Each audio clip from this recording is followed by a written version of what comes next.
किस आधार पे ये कह रहे हैं कि ये 400 पार होंगे, यही जाने। वो कह रहे हैं 370। हाँ, या 370। अच्छा, या तो इन्होंने कुछ गड़बड़ पहले से कर रखी है कि इनको मालूम है कि हमें 400 मिलने वाले हैं, है कि नहीं?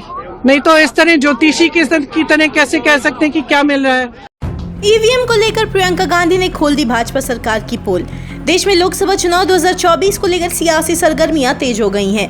राजनीतिक दलों ने चुनाव प्रचार में अपनी पूरी ताकत झोंक दी है। ऐसे में ईवीएम का मुद्दा भी गर्मा चुका है और इस बीच कांग्रेस महासचिव प्रियंका गांधी वाड्रा ने ईवीएम को लेकर बीजेपी की बड़ी पोल खोल दी है।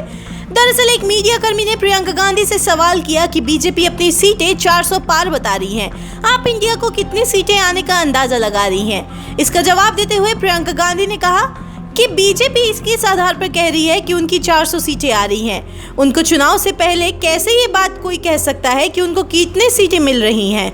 इसका मतलब तो ये हुआ कि उन्होंने पहले से ही कुछ ईवीएम में गड़बड़ कर रखी है।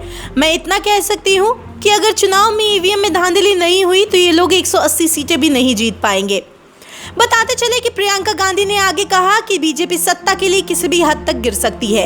ये सत्ता की सरकारें गिरा सकते हैं, विधायकों को खरीदेंगे, अमीरों को देश की संपत्ति दे देंगे। ये हमारे देश की परंपरा नहीं है। उन्होंने दावा किया कि आने वाले चुनाव में बीजेपी बुरी तरह हारने वाली है और इंडिया ब्लॉक देश में नई सरकार बनाने जा रहा है।